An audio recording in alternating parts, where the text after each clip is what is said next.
if you just joined us, you're watching TVC Breakfast, and it's talk time, and we're talking war against kidnapping. The law just signed, the bill just signed into law in Lagos State. It is now a death penalty.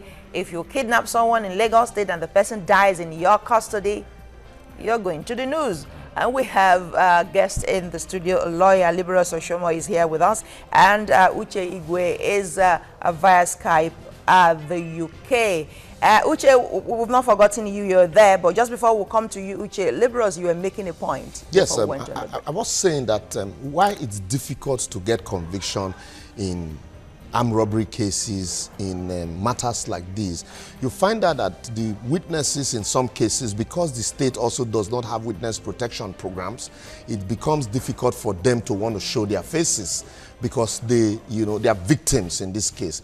And so nobody wants to go through that same experience again. And then in most cases, the police prosecutors also, the random transfer of, some of these IPOs, the investigating police officer. And there is no provision for them to come back to testify in matters that they have investigated or follow the cases up. And then you have cases where files also are warehoused at the Ministry of Justice.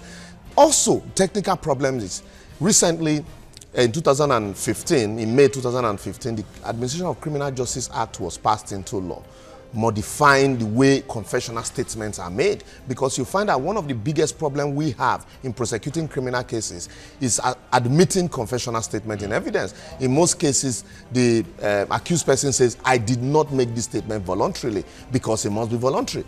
And now the act says that this confessional statement must be video recorded.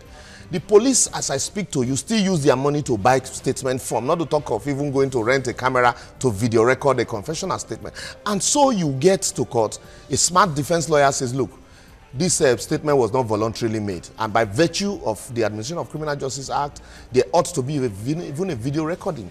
And it's not available. They don't even have the lab to do all of these things. And so in some cases, the matter is in court, is warehoused, and then the matter is struck out for lack of diligent prosecution. So it's not just to make laws. We also need to look at the ingredients to enforce our laws. Okay, let's bring in Uche in here. Uche, you have, at least you have seen all the divides. You've been to so many countries in Africa. You have been to the West too. You see how the differences in administration of all of this. But let's get to the root of this. We keep hearing of cases of kidnapping here and there and so on. It has become part of the crimes right now. What could be giving rise to this spate of kidnappings across the society? Well, there are a whole lot of issues. The first is poverty. There's a whole lot of poverty in the land, and very many times you hear people who go to kidnapping. Part of the reasons is that of poverty and unemployment. But beyond that, there's a whole lot of what I call proliferation of small arms and light weapons in the hands of very many non-state actors. And your guess will be as good as mine as to the source of these small arms. But the most important thing is that after whatever illicit reasons, from election thuggery to other forms of illicit activities, but what is clear is that these small arms and light weapons are stockpiled in communities. And when these young people come in contact with small arms and light weapons, one of the first things to have in mind is to use it to perpetrate, crimes like armed robbery and kidnapping. Now I must explain to you that there are other, issues. I'm sure you're aware that it's more than a year ago, Donu Kobara, a prominent Nigerian journalist, was kidnapped in Rivers State. And because Donu and I are close, the kidnappers contacted a few persons, including myself. So for an excruciating and fearful 14 days, I was on phone regularly with these kidnappers, and I got a lot of insight, from having conversations with them. So the issues are complex, but I must say that the law passed by Lagos State government is a very positive development. Yeah, implementation can be challenging, just like any other law, but it sends a clear political signal, that anyone who is interested, in kidnapping in Lagos State, if the person is caught, there is a law ready, long arm of the law is ready to deal with such person. So it must be commended. Lagos State government must be commended. Other state governments who do not have such laws should please copy from Lagos State. It is the beginning of good things. And, it's very complicated. And, there needs to be a partnership, for instance, with telecom agencies. From the experience I got, talking to them, there's a whole lot of work that has already been going on. Security agencies in Nigeria, I must single them out for commendation, especially the Department for Security Service and even the Nigeria Police. There are so many technologies, that have been applied these days, and kidnappers can actually be gradually found out. And with the law, such as the law in Lagos State, it will be easy. By the way, I am not a fan of capital punishment, but what is clear here is that when the victims die in their custody, they have also committed murder, so they should face the music. So I am with Lagos State government here, with any other state government that would adopt, an anti-kidnapping law. All right. Yes, Lagos State is just being the latest out of the other states. I think Edo State has the law. I think Enugu or Imo State, one of them also has the law. Anambra State, exactly, also has that law. Let me tell you something, sir. Again, drawing from the experiences, we have gotten. These kidnappers, some of them, not all, claim to have links, with politicians and many high-placed people. That's the first thing. And you find out that when you hear about diligent prosecution, and my lawyer friend who's in the studio will bear me out here, there are a whole lot of reasons why suddenly prosecutors are transferred. Suddenly, prosecutors don't have transport money to come and testify in court. Suddenly, the witness, disappears and everything. There are a whole lot of, undercurrents, which must be examined, in trying to make sure that these kidnappers, are taken out from society. Again, an interesting thing is that kidnappers work on information. Often, the people who give out the information about you are people who are related to you, your drivers, or some people around you. Sometimes, when investigation is completed, it's even the people who have been victims themselves are the people who go around to say, look, listen, this guy is my relative, this guy is this, this guy is that. They come under intense pressure, and they themselves even, begin to suggest that, an out-of-court settlement or something should be pursued. So it's really very complicated, but my sense is that kidnapping is a criminal activity. It's making Nigerian cities unsafe and insecure, and curbing such criminality, through enabling laws and enabling legislations is the right way to go. All right, Uche, you commended the Nigerian police, the Nigerian security force, but you also are aware that some of them are culpable in cases of kidnapping. Just last year, the CBN governor's wife was kidnapped, MFL's wife, and one of the culprit was a soldier from the Nigerian military. So, what's your take on that? Yes, let me tell you, in every profession there are bad eggs. And I am not a kind of person who, goes into a hasty generalization, say they are all bad eggs. I can tell you from experience, talking with the DSS, talking with the Nigerian police, during the time Donu Kubara was held in captivity, there's a whole lot of work happened. This does not mean that there will be bad eggs. It's like in a family. I hear if there are how many disciples, there must be Judas. So there are Judases in this profession who, of course, regardless of what is done, will continue to be the bad eggs. So those bad eggs should be found out and dealt with the long arm of the law without this hasty generalization that all of them are bad. Okay. I can tell you very clearly that some security agencies, they really work very hard behind the scene. Some of these things are not things that you talk about on the pages of newspapers or on TV, but they work very hard really to track the coordinates of these kidnappers, because like I told you, there's a technology that is available really, that as far as these kidnappers make contact, whether through telephone, GSM phones, or through satellite phones, there are technologies available to geolocate them and find them out. So many of kidnap cases, that have been cracked through a whole lot of intensive work behind the scene with security agencies. All right, that Uche does not mean that are no bad eggs. All right, Uche, thank you. We'll come back to this. Let's go on a break, and we come to dwell more on this. Stay with us on TVC Breakfast.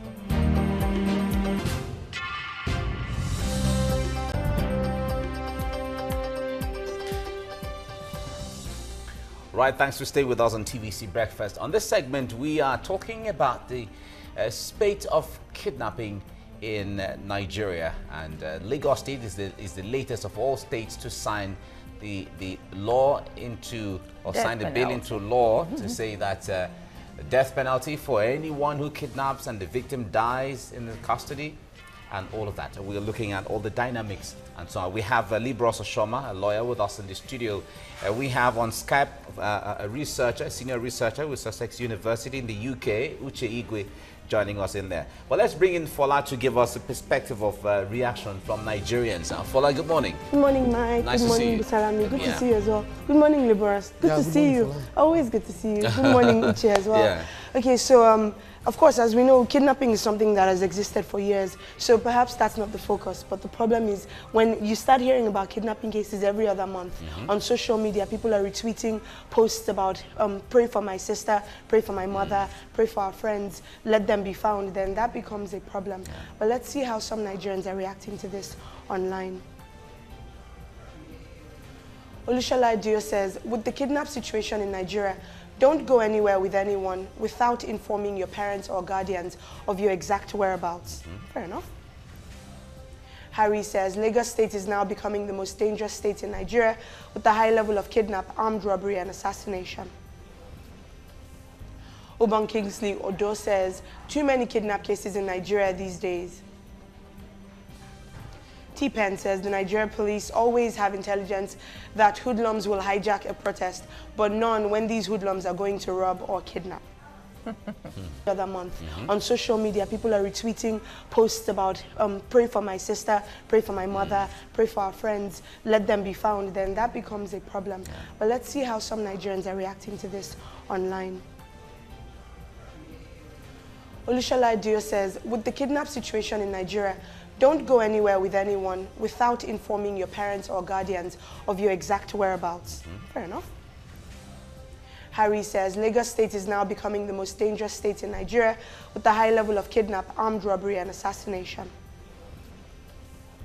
Oban Kingsley Odo says, too many kidnap cases in Nigeria these days.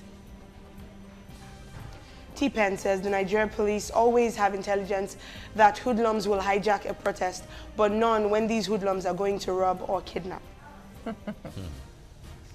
Fato 5000 says, I don't see a place in Nigeria now that kidnap is not being reported. The other day, I heard a case of 450,000 naira ransom paid to secure a release. And the last one here from Olorunishola Yorinde says, punishment for kidnapping, death. For authority stealing, negotiation. Which way, Nigeria? Both should be the death penalty. Liboros, let me ask. I mean, do you see this law actually helping to curb kidnap? Because do focus on the fact that there is a clause which is that if the victim dies in your care or in your custody, then death penalty applies, but if the victim doesn't die, then there is still a big question mark there. It's life imprisonment. Yes. Okay. So do you see this? Curbing kidnap in Nigeria or in Lagos? Like I said earlier on, why I commend the law but it's a holistic, it should be a holistic approach. Uche talked about, police working, on the ground and all of that, in spite of the limited resources. What I am saying is the job can be easier. The job can be easily done. And also, if we implement the laws to the latter, if we enhance prosecution, we would achieve massive results than what we are achieving now.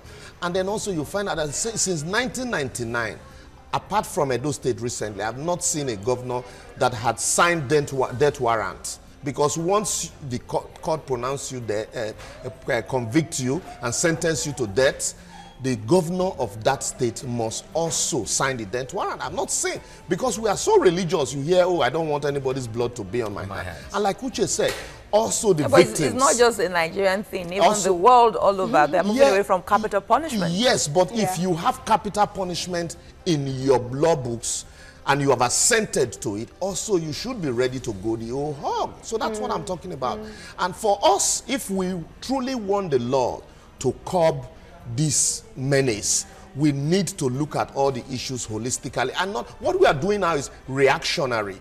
When somebody is kidnapped, we react, we investigate, and then you hear the news will always say they have been released, but we don't know if ransom has been paid. Right. It shouldn't be. It should be that now kidnapping has been curbed, or it's been reduced to the barest minimum. There's poverty everywhere, but that does not mean that crime should be a solution to poverty. And now quickly, that between Okada and Benin, it's a hub of kidnapping in Edo State. Yes. And yet, every week, you must hear of 1 or 2 incidents.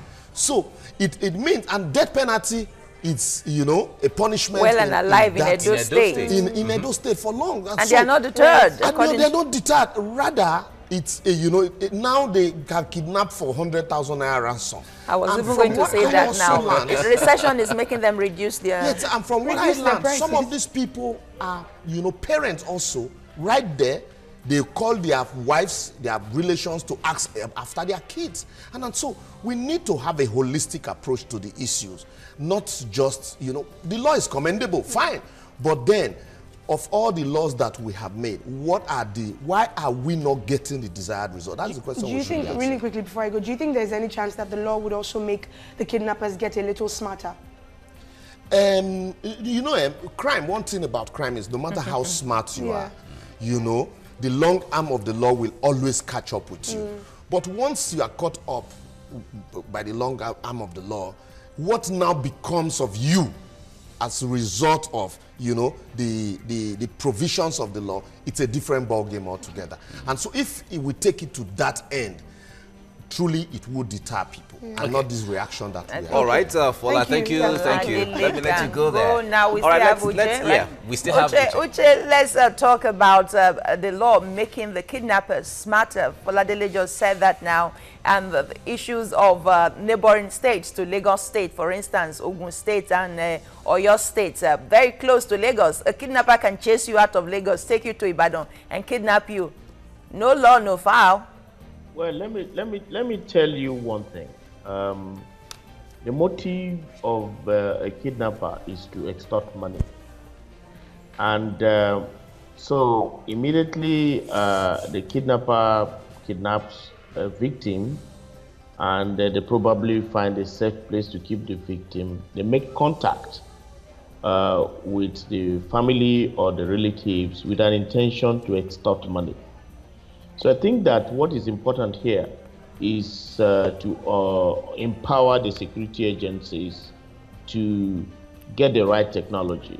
With the right technology, I must emphasize, kidnappers who make contacts, regardless of the telephones they use, can be geolocated instantly. And so there's a whole lot of work for security agencies to do in the implementation of this law. But I can tell you that this law is going to send a signal, and of course, as criminals, they would like to get smarter. But, they would like to get smarter to collect ransom, and they would like to get smarter to make contact. So when such contacts are made, and the security agencies are empowered enough to move in swiftly. Now, mind you, these kidnappers keep their victims, from what we read, and like I told you, from the conversations I had with them when Donu was kidnapped. Donu Kogbara, for instance, was kept, in the creeks, in the middle of nowhere. So sometimes access is a challenge.